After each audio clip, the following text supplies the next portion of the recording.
I'm fine as China, and of course, renta lahat ng kotse ko. Ba't naman ako Hello? bibili? Kaloka. Ang daming sinasabi nito ni Tito Mars. Gusto mo siyang mawala sa social media, sisiraan mo siya, or yung pang-down mo sa kanya.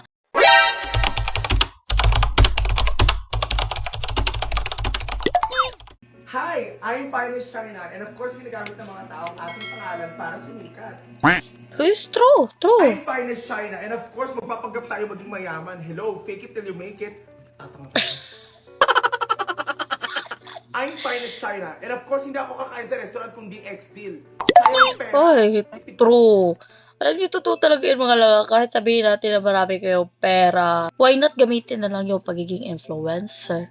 Kasi yung mga influencer mga langga, may silang picture na ipakita, i-post sila sa kanilang social media account, or kahit kunting salita lang nila, or magbigay ng recommendation, suggestion, pagdating sa isang resto, or ano pa ba yan. Naku, malaki ng impact niyan sa, sa isang company, or like, negosyo.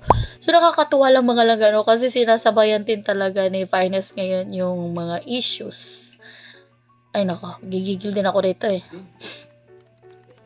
I'm fine as China, and of course, renta lahat ng kotse ko. Ba't naman ako bibili? Kaloka kayo. Hala, ito yung pinanggigilan talaga nila Tito Mars. Ang dami, alam nyo, ang daming sinasabi nito ni Tito Mars.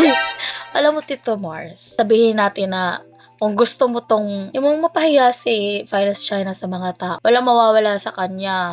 Kahit sabihin natin na gusto mo siyang mawala sa social media, sisiraan mo siya, or yung pang-down mo sa kanya, na keso, gusto mong ipakita na hindi siya totoo. Totoo man siya o sa hindi, wala ka lang pake doon. Naman, kami mga nanonood, may utak din kami dahil.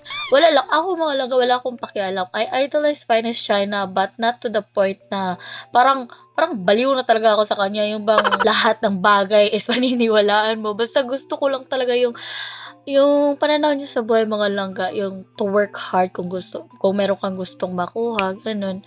So, sa akin naman mga langga, no, kahit mawala yan si Finest China sa social media, kahit wala yung kita sa social media, kaya niyang mag-travel into different country kasi meron yun siyang trabaho.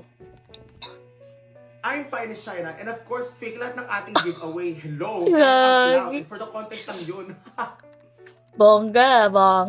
I'm fine as China. Of course, i-return ko itong mga bags na to after 30 days. Hello, milyon-milyon kaya to. Sayang ang pera. Million, day.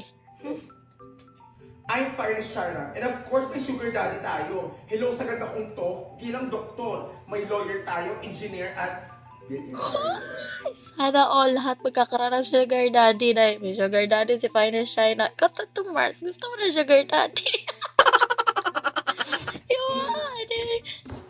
I'm fine as China. And of course, eme lang mga yan!